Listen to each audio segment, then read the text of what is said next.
বর্তমান সমাজে সবচাইতে বড় ব্যাধি এটা, যে ঘরের মধ্যে দরজা জানালা বন্ধ করে আপনার ছেলের বউ, আপনার ছেলে, আপনার মেয়ে, এই ছেলে আর মেয়ে, বিবাহিত আর অবিবাহিত, দরজা জানালা বন্ধ করে নেটের অকল্যাণে, এটা অকল্যাণ, প্রতিনিয়ত জিনা আর ব্যভিচারের উলঙ্গ ভিডিও লাইভ একজন আরেকজনকে দেখিয়ে দেখিয়ে প্রতিনিয়ত জিনা ব্যভিচারের মধ্যে লিপ্ত হচ্ছে, যার কারণে আগামী প্রজন্ম নতুন করে ইসলামী আদর্শ সমাজ নির্মাণের জন্য নতুন করে যে সৈনিক দরকার, সেই সৈনিক আল্লাহওয়ালা বুজুর্গ মহিলা প্রডিউসার প্রোডাকশন হাউসই তো নাই। কারণ যে মহিলার গর্ভ থেকে সন্তান আসবে, সেই মহিলা তার ভিডিও কলের মাধ্যমে তার পরকীয়া প্রেমিককে তার চেহারা দেখায়, তার বিবাহের আগে তার বয়ফ্রেন্ডের নামক ওই লম্পট দুষ্ট দুরাচারীকে দেখায়। স্কুল কলেজ ইউনিভার্সিটি আর মাদ্রাসার অবাধ শিক্ষা ব্যবস্থার কারণে প্রতিনিয়ত আমাদের এই বড় মোবাইলের কারণে, ইন্টারনেট সংযোগের কারণে এক এলাকা থেকে আরেক এলাকার ছেলে আর মেয়ে অবাধ অনলাইন প্রেম আর ভালোবাসায় লিপ্ত হয়ে প্রতিনিয়ত আমাদের এই প্রোডাকশন হাউস নামক মা আর মেয়ে আর স্ত্রী আর বোন, এই চারজন নারীর গর্ভ ধারণের যে মূল চালিকা শক্তির সতীর্থতা, সেটাকে দিন দিন নষ্টামির দিকে নিয়ে যাচ্ছে।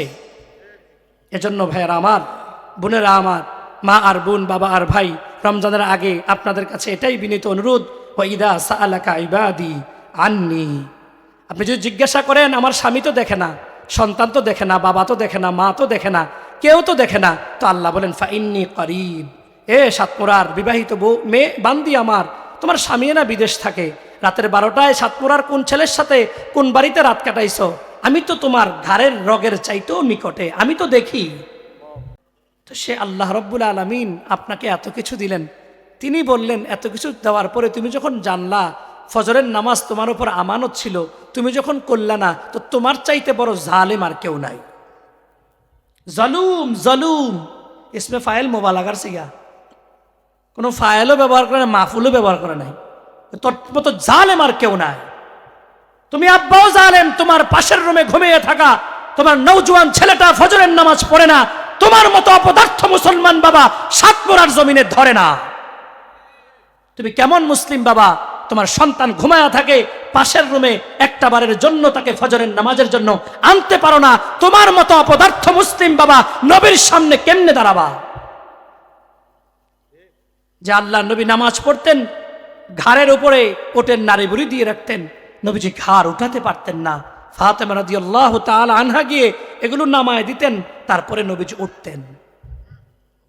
যে নবী সাল্লাল্লাহু আলাইহি সাল্লাম এশার নামাজের জামাত ধরবার জন্য পরপর 3 বার বেহুশ হয়ে পড়ে গেছেন।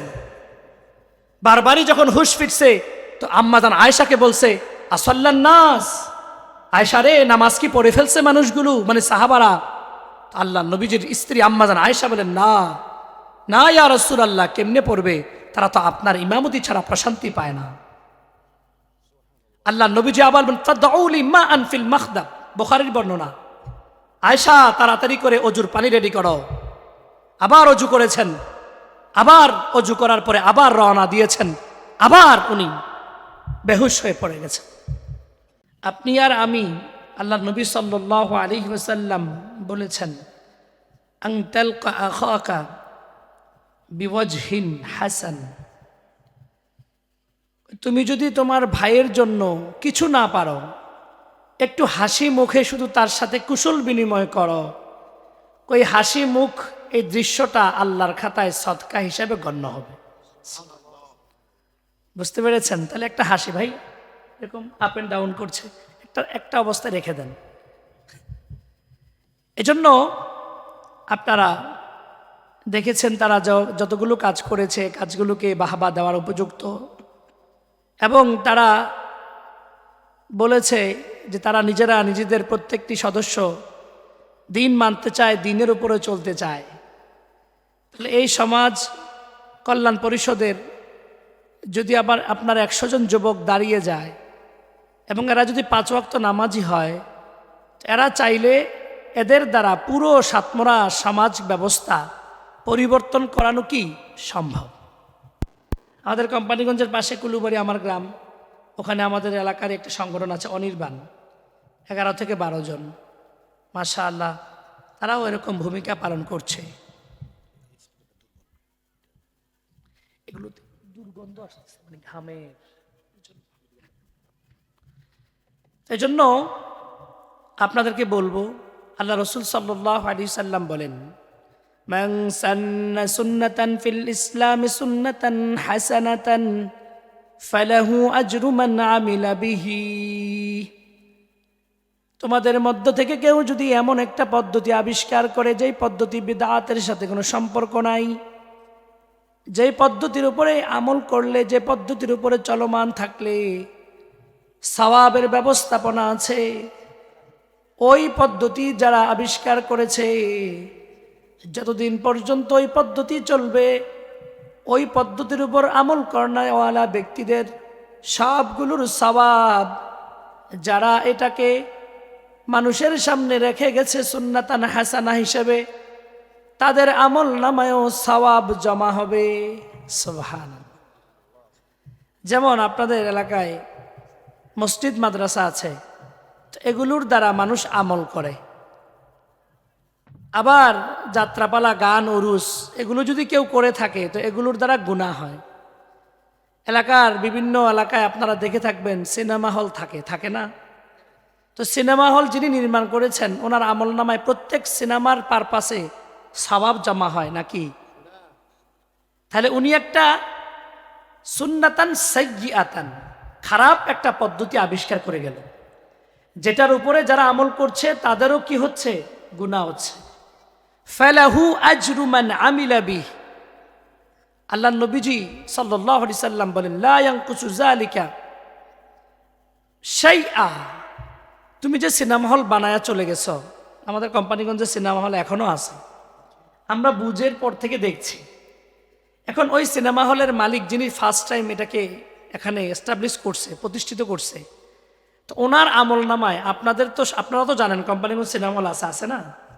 এখন যিনি প্রথম এটার মালিকানা এখানে আনছেন, শুরু করছেন, ওনার কবরে যদি কবরে গিয়ে থাকে, আশা তো করি কবরে চলে গেছে, কারণ আমার বয়স 32, তাহলে আমি বুঝের আগে থেকে এই সিনেমা হল, তাহলে ওনার কবরে কি পরিমাণ গুনাহ যাইতেছে।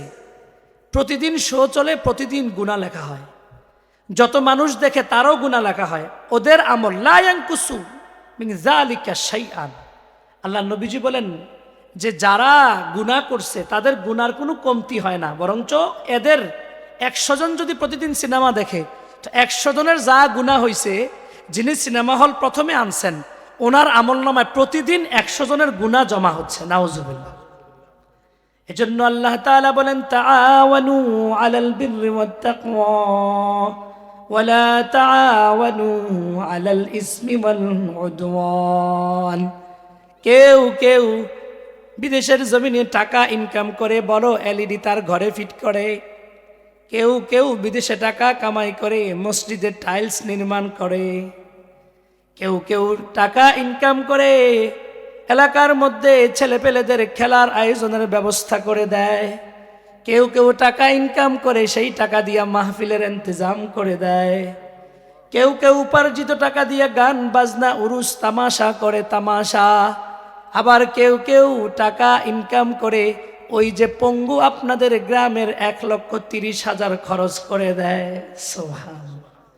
এজন্য আল্লাহ নবী সাল্লাল্লাহু আলাইহি ওয়াসাল্লাম বলেন, এমন এক কাজ তুমি শুরু করে যেও না যে কাজের উপরে মানুষ চলতে থাকলে তোমার কবরে গুনাহ হবে। আবার এমন কাজ শুরু করে দাও যে কাজ তুমি চলে গেলেও তোমার আমলনামায় সওয়াব জমা হয়। এজন্য ইসলামী সমাজ কল্যাণ পরিষদ তারা তাদের পুরা 1 বছর ডিটেলস আপনাদের সামনে পেশ করেছে। এর চেয়ে বড় চমকপ্রদ আর কে আছে বলেন তো? 16 বছর যারা স্বৈর শাসক ছিল, একবারও কি তারা তাদের হিসাব দিয়েছে? সংসদের মধ্যে কখনো স্বৈর শাসক 16 বছরের বিগত দিনে যারা ছিল তারা কি কোনোদিন হিসাব দিয়েছে? আমাদের মুরাদনগর যিনি এত বছরের এমপি ছিলেন সাবেক, উনি কি পুরা মুরাদনগরের 16 বছরের কি বাজেট হয়েছিল, কতটুকু কাজ করেছে, কতটুকু কি করেছে হিসাব দিয়েছে? তা আপনি জবাবদিহিতামূলক এ ব্যবস্থাপনা কোথায় পাবেন? ইসলামী সমাজ কল্যাণ পরিষদ যা করেছে এটা তো নজির স্থাপন করেছে, যে ওরা ওদের পুরো বছরের ডিটেলস এরা আপনাদের সামনে পেশ করেছে। এজন্য আপনি আমি প্রত্যেকে তাদের জন্য পারলে সহযোগিতা করব, দূর থেকে দোয়া করব, অন্তত পক্ষে ঘৃণা করব না, তাদেরকে নিয়ে সমালোচনা করব না। রাজি আছি তো ইনশাআল্লাহ? আল্লাহ তাআলা বলেন, মা আর বোন, বাবা আর ভাই, মনোযোগ দিয়ে শুনেন, আমানত আসলে কি? আমানত তো আমরা মনে করি কারো কাছে 5,000 টাকা দিছি, এই 5,000 টাকা দেয় নাই তাই আমানতের খেয়ানত করছে, তারে মুনাফিক ডাইকা তার 14 গোষ্ঠী উদ্ধার করি। না না, আমানতের সংজ্ঞা কি? তাফসিরে কুরতুবী এই আয়াতের তাফসিরে তিনি বলেছেন, ইন্নাল আমানাতা তাউম্মু জামিআ ওয়াযাইফিদ্দিন। আমানত মানে হলো আল্লাহর পক্ষ থেকে, রাসূলের পক্ষ থেকে সমস্ত বিধানগুলো আপনার আমার সকলের উপরে আমানত। এখন আপনি 500 টাকা দিয়ে এতে মুনাফিক বা ডাইকা 14 গোষ্ঠী উদ্ধার করে লাইতে আছেন, আর আপনি যে আজকে ফজর পড়লেন না, খেয়ানত তো সরাসরি কার সাথে করছেন? জোহরের নামাজ পড়লেন না, খেয়ানত করছেন কার সাথে? আসর নামাজ পড়লেন না, খেয়ানত করছেন কার সাথে? আপনার বিবি পর্দা করে না, তা আপনার বিবি এই যে পর্দার বিধান আপনার উপরে আমানত ছিল, তোমাকে তো স্ত্রী বানায় দিলাম, তাকে মেয়েটাকে বাপ ডাকায় দিলাম, মাকে তোমার সন্তান বানায় দিলাম, বোনকে তোমার ভাই বানায় দিলাম, পরিবারের 4টা নারীর পর্দার হেফাজত করা প্রত্যেকের কাছে আমানত। আপনার মেয়েটা যখন স্কুলে যায়, তার স্কুল ড্রেস পড়ুয়া এই বেপরদার খেয়ানত করছেন আপনি বাপ সাতপুরার হয়ে, তা আপনার মতো খেয়ানতকারী তো আল্লাহর সাথে ধরা পড়ে যাবেন। আপনি 200 টাকা দিয়া ওই খেয়ানতকারীর 14 গোষ্ঠী উদ্ধার করার খেয়াল করছেন, আপনার মতো বোকা কি আর গাছে ধরে? এজন্য আমানতের সংজ্ঞা, ইন্নাল আমানাতা তাউম্মু জামিআ ওয়াযাইফিদ্দিন, দ্বীনের যাবতীয় বিধান এটাই আমানত। আর এই আমানতকে আল্লাহ আসমানকে দিলেন, আসমান কয় না, জমিনকে দিলেন, কয় না, পাহাড়কে দিলেন, কয় না, হামালাহাল ইনসান, মানুষ মানে আমাদের পিতা আদম আলাইহিস সালাম এটাকে গ্রহণ করছে। কি করছে? গ্রহণ করছে। ইন্নাহু কানা যালুমান জাহুলা। আল্লাহ বললেন, আমানত তো গ্রহণ করছো ঠিক আছে, কিন্তু আমানত গ্রহণ করার পরে যারা আমানত জানার পরে মানবে না তারা জালেম হবে। কি হবে? আজকে যে জোহরের নামাজ পড়া ফরজ, এটা সাতমরার মুসলমান কে কে জানে না আমাকে বলেন? সবাই জানে কি না? না জানার কারণে আল্লাহ বলেন সে তো জালেম। সে তো জানার পরে জানে করে নাই। তো যিনি জেনে শুনে কারো উপর অত্যাচার করে আমরা কি বলি? কে রে জালিম শাসক। আউযু বিল্লাহি মিনাশ শাইতানির রাজীম। বিসমিল্লাহির রহমানির রহিম। وَإِذَا سَأَلَكَ عِبَادِي عَنِّي فَإِنِّي قَرِيبٌ أُجِيبُ دَعْوَةَ الدَّاعِي إِذَا دَعَانِ فَلْيَسْتَجِيبُوا لِي وَلْيُؤْمِنُوا بِي لَعَلَّهُمْ يَرْشُدُونَ وقال رسول الله صلى الله عليه وسلم من لم يدع قول الزور والعمل به فليس لله حاجة في أن يدع طعامه وشرابه। আলহামদুলিল্লাহ, ঐতিহ্যবাহী সাতমরা ইসলামী সমাজ কল্যাণ পরিষদের উদ্যোগে আয়োজিত, আপনারা দেখেছেন ধারাবাহিকভাবে ওলামায়ে কেরাম বয়ান করছেন। তো আল্লাহ তাআলা এই পর্যায়ে আমাকে কিছু কথা বলার, আপনাদেরকে শোনার তৌফিক দিয়েছেন, এজন্য আমরা সকলে পড়ছি আলহামদুলিল্লাহ। সম্মানিত হাজিরিন, এতক্ষণ ধরে আপনারা শুনেছেন ইসলামী সমাজ কল্যাণ পরিষদ তারা তাদের যে সমাজের জন্য যে কাজগুলো তারা করতে চায়, করেছে, এগুলো আপনাদের সামনে পেশ করেছে। আল্লাহ তাআলা বলেন, তাআওয়ানু আলাল বিররি ওয়াত তাকওয়া ওয়ালা তাআওয়ানু আলাল ইসমি ওয়াল উদওয়ান। হে দুনিয়াবাসী, তোমরা পরস্পরের মাঝে নেক এবং সৎ কাজ, যত প্রকারের তাকওয়ার, যত প্রকারের নেক আমলের কাজ আছে, ভালো কাজে সবাই সবাইকে সহযোগিতা করো। ওয়ালা তাআওয়ানু আলাল ইসমি ওয়াল উদওয়ান, কিন্তু সীমা লঙ্ঘন আর পাপের কাজে কেউ কাউকে সহযোগিতা করো না। তাহলে এই আয়াতে কারিমা আপনাকে আমাকে শিখাচ্ছে, সমাজে যেই হোক, যে অবস্থান থেকেই হোক, যদি সেটা মানুষের কল্যাণে হয়, যদি সেটা নেক কাজ হয়, তো সেই কাজে আমার আপনার প্রত্যেকের কি করা? সহযোগিতা করা। আমি আর আপনি এই 4 লাখ প্লাস তারা হিসাব দিয়েছে, আবার বিলীনও করেছে, এ সবগুলো যদি মানুষের কল্যাণে হয়, তা আপনি আমি প্রত্যেকেরই উচিত ইমানদার হিসেবে, অথবা ইমানদার যদি নাও হই, ভিন্ন ধর্মের হলেও, মানবতার জন্য হলেও, এই ভালো কাজের প্রতি মানবিক দিক থেকে সাপোর্ট করা।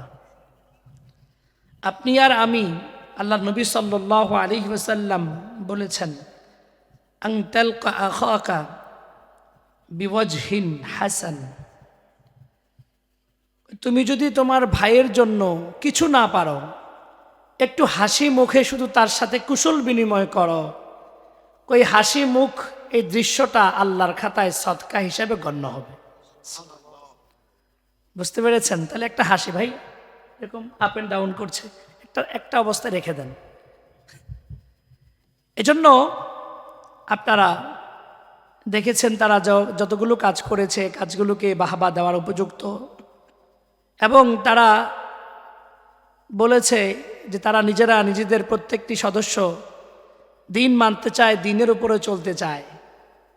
তাহলে এই সমাজ কল্যাণ পরিষদের যদি আবার আপনার 100 জন যুবক দাঁড়িয়ে যায় এবং এরা যদি 5 ওয়াক্ত নামাজি হয়, এরা চাইলে এদের দ্বারা পুরো সাতমরা সমাজ ব্যবস্থা পরিবর্তন করানো কি সম্ভব।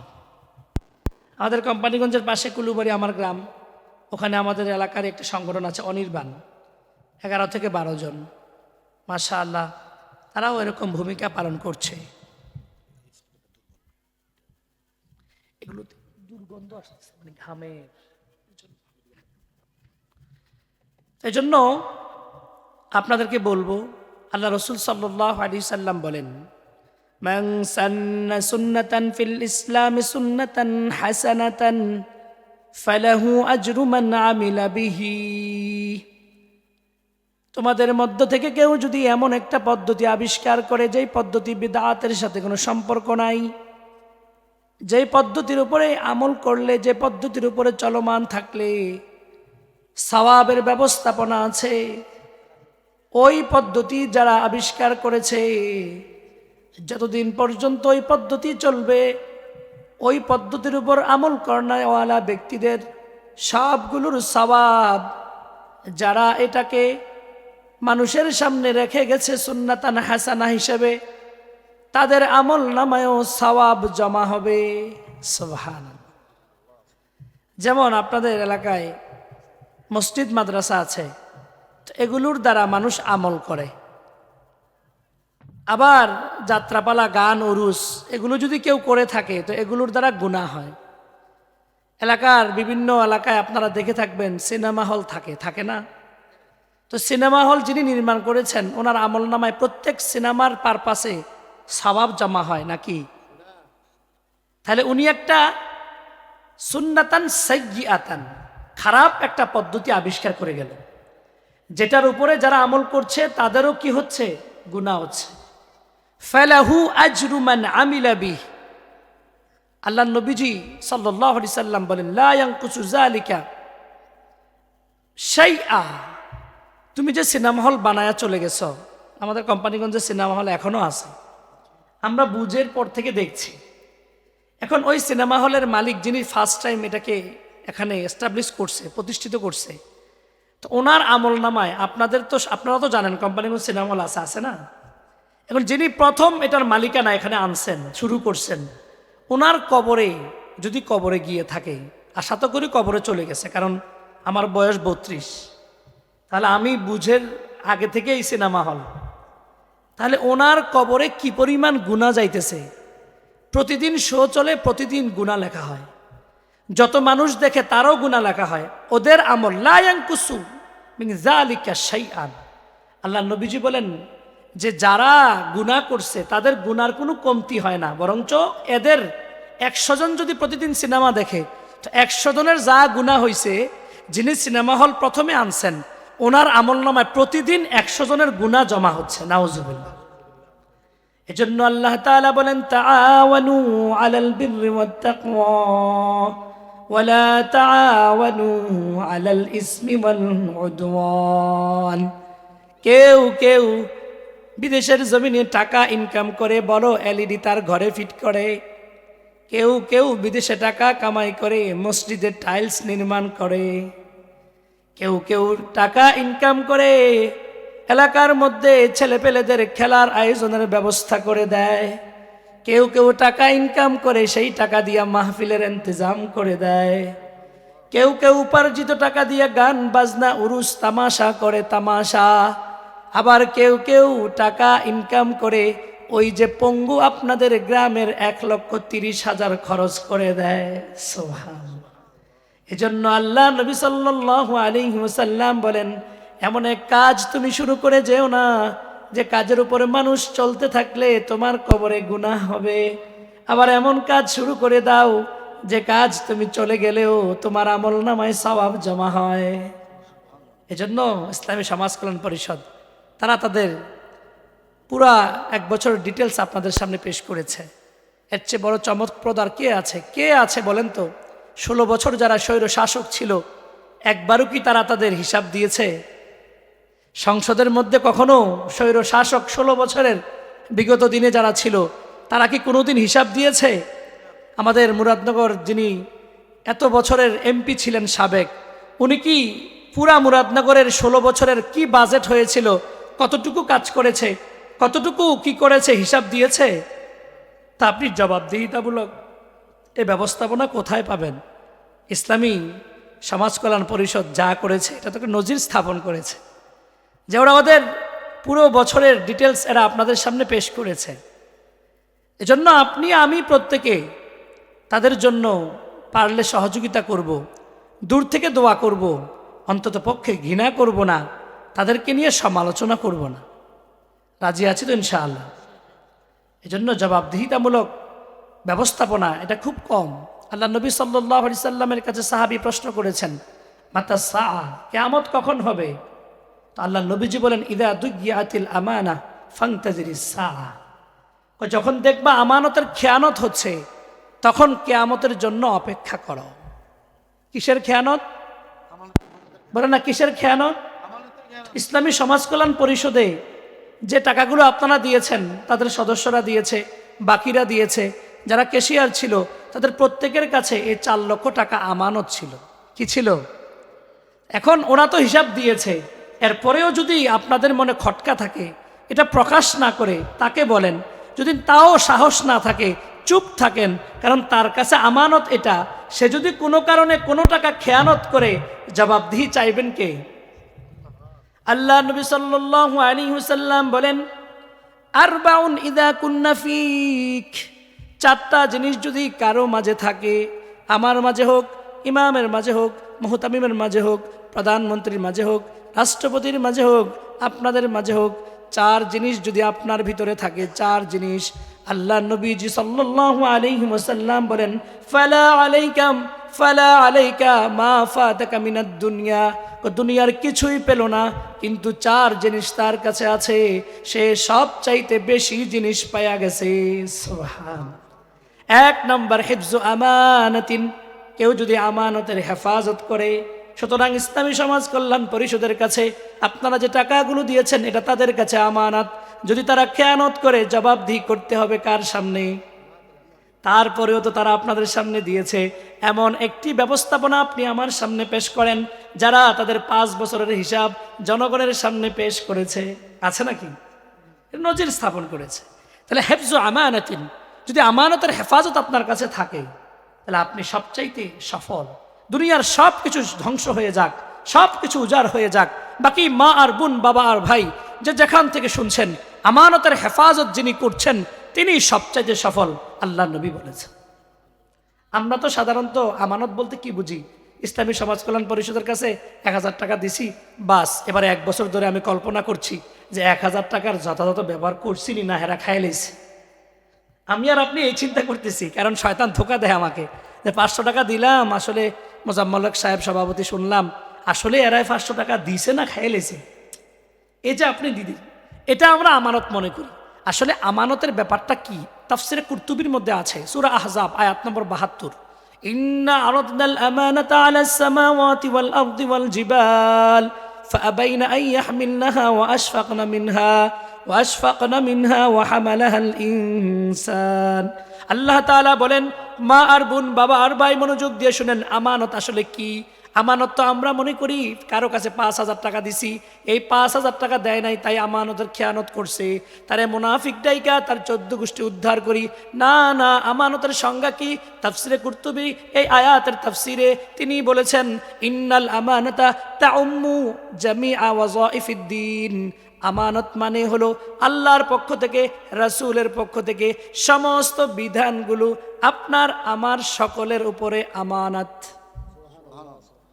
এখন আপনি 500 টাকা দিয়ে এতে মুনাফিক বা ডাইকা 14 গোষ্ঠী উদ্ধার করে লাইতে আছেন, আর আপনি যে আজকে ফজর পড়লেন না, খেয়ানত তো সরাসরি কার সাথে করছেন? জোহরের নামাজ পড়লেন না, খেয়ানত করছেন কার সাথে? আসর নামাজ পড়লেন না, খেয়ানত করছেন কার সাথে? আপনার বিবি পর্দা করে না, তা আপনার বিবি এই যে পর্দার বিধান আপনার উপরে আমানত ছিল, তোমাকে তো স্ত্রী বানায় দিলাম, তাকে মেয়েটাকে বাপ ডাকায় দিলাম, মাকে তোমার সন্তান বানায় দিলাম, বোনকে তোমার ভাই বানায় দিলাম, পরিবারের 4টা নারীর পর্দার হেফাজত করা প্রত্যেকের কাছে আমানত। আপনার মেয়েটা যখন স্কুলে যায়, তার স্কুল ড্রেস পড়ুয়া এই বেপরদার খেয়ানত করছেন আপনি বাপ সাতমুরার হয়ে, তা আপনার মতো খেয়ানতকারী তো আল্লাহর সাথে ধরা পড়ে যাবেন। আপনি 200 টাকা দিয়া ওই খেয়ানতকারীর 14 গোষ্ঠী উদ্ধার করার খেয়াল করছেন, আপনার মতো বোকা কি আর গাছে ধরে? এজন্য আমানতের সংজ্ঞা, ইন্নাল আমানাতা তাউম্মু জামিআ ওয়াযাইফিদ্দিন, দ্বীনের যাবতীয় বিধান এটাই আমানত। আর এই আমানতকে আল্লাহ আসমানকে দিলেন, আসমান কয় না, জমিনকে দিলেন, কয় না, পাহাড়কে দিলেন, কয় না, হামালাহাল ইনসান, মানুষ মানে আমাদের পিতা আদম আলাইহিস সালাম এটাকে গ্রহণ করছে। কি করছে? গ্রহণ করছে। ইন্নাহু কানা যালুমান জাহুলা। আল্লাহ বললেন, আমানত তো গ্রহণ করছো ঠিক আছে, কিন্তু আমানত গ্রহণ করার পরে যারা আমানত জানার পরে মানবে না তারা জালেম হবে। কি হবে? আজকে যে জোহরের নামাজ পড়া ফরজ, এটা সাতমরার মুসলমান কে কে জানে না আমাকে বলেন? সবাই জানে কি না? না জানার কারণে আল্লাহ বলেন সে তো জালেম, সে তো জানার পরে জানে করে নাই। তো যিনি জেনে শুনে কারো উপর অত্যাচার করে আমরা কি বলি? কে রে জালিম শাসক।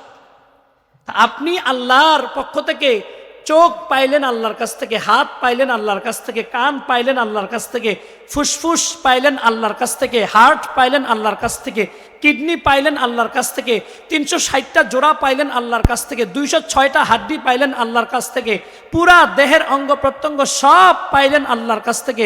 লাকাদ খালাকনাল ইনসানা ফি আহসান, সবচেয়ে সুন্দর সুপারলেটিভ ডিগ্রি এটা। এর চেয়ে সুন্দর আমি আর কাউকে বানাই নাই, কোনো সৃষ্টিকে বানাই নাই। চোখ যেখানে রাখা দরকার ছিল এখানে রাখছি, কার নাক যেখানে রাখা দরকার ছিল এখানে রাখছি, কান যেখানে রাখা দরকার ছিল এখানে রাখছি, দাঁত যেখানে রাখা দরকার ছিল সেখানে রাখছি। বান্দা তুমি তাকায়া দেখো, যদি নাকরে আমি পিছনে নিতাম, খাবার একবার পিছনে নেওয়া লাগতো, ওখান থেকে নাক থেকে যাচাই করে আবার মুখে দেওয়া লাগতো, এরপরে বুঝতা খাবারটা কি নষ্ট না পচা। আমি আল্লাহ তাআলা মুখে দেওয়ার আগে নাক তোমাকে সিগন্যাল মারে খাবার খাবি না, নষ্ট হয়ে গেছে। এত সুন্দর সেটিংসটা কে দিয়েছেন? তো সে আল্লাহ রব্বুল আলামিন আপনাকে এত কিছু দিলেন, তিনি বললেন এত কিছু দেওয়ার পরে তুমি যখন জানলা ফজরের নামাজ তোমার উপর আমানত ছিল, তুমি যখন করলা না, তো তোমার চাইতে বড় জালেম আর কেউ নাই।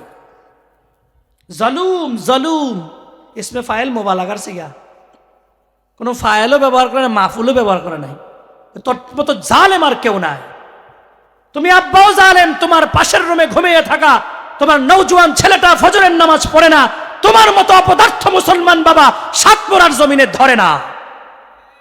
তুমি কেমন মুসলিম বাবা, তোমার সন্তান ঘুমায়া থাকে পাশের রুমে, একটা বারের জন্য তাকে ফজরের নামাজের জন্য আনতে পারো না, তোমার মতো অপদার্থ মুসলিম বাবা নবীর সামনে কেমনে দাঁড়াবা?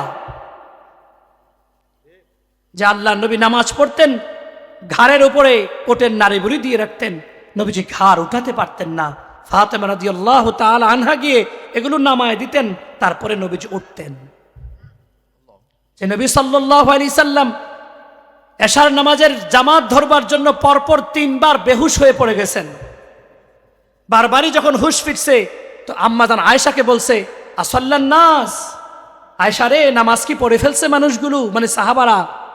আল্লাহ নবীজির স্ত্রী আম্মাজান আয়েশা বলেন, না না ইয়া রাসূলুল্লাহ, কেমনে পড়বে, তারা তো আপনার ইমামতি ছাড়া প্রশান্তি পায় না।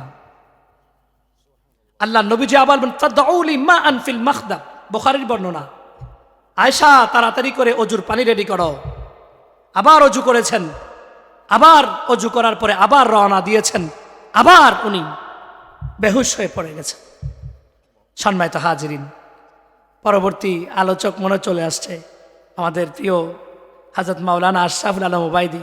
তা আমি আর সামনে বাড়বো কি, উনি আমরা ওস্তাদের সমতুল্য, এজন্য আমি আর সামনে বাড়ছি না। আমি শুধু বলছি, ওয়াইদা সাআলাকা ইবাদি আন্নী ফাইন্নী করিব। মা আর বোন, আপনারা যারা ওয়াজ শুনতেছেন, বাবা আর ভাই আপনারা যারা ওয়াজ শুনতেছেন, আল্লাহ এই আয়াতে কারিমা রোজার 6টি আয়াত বর্ণনা করার মাঝখানে এটা দিছেন। এই আয়াতে কারিমাটা দিয়ে আল্লাহ এটাই বুঝাতে চাইছেন যে তুমি যা করো না করো, আমি আল্লাহ সবচেয়ে নিকটে আছি। নবীজিকে জানতে চাইছে, ওয়াইদা সাআলাকা ইবাদি আন্নী ফাইন্নী করিব।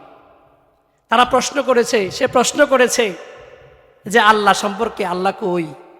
আল্লাহ কয়, সমস্ত উত্তর রমজানের পুরা ডিটেলস 182 থেকে 179 পর্যন্ত আমি দিলাম, বলে দিলাম।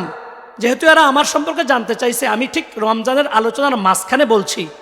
কেননা মুফাসসির কেরামগণ বলেছেন, কেন এই আলোচনার মাঝখানে আয়াতে কারিমা আনলেন? কারণ একজন মানুষ তার জীবনের জিন্দেগির সমস্ত ইবাদতের যা কিছু করে সব কেউ না কেউ দেখে, কিন্তু রমজানের রোজা আছে কি না এটা শুধুমাত্র কে জানে? এজন্য আল্লাহ বলেন, দেখো এই নবীজি, এই উত্তরটা আমিই দিচ্ছি। তারা যখন আপনাকে প্রশ্ন করবে আমি কই, তা আপনি বলা দরকার নাই, আমিই বলছি, ফাইন্নী করিব, অতঃপর আমি নিকটেই থাকি। একেবারে সাহারক, যেটা কেটে দিলে মানুষ মারা যায়, তো এখানে এর রগের চাইতেও বেশি নিকটে থাকি।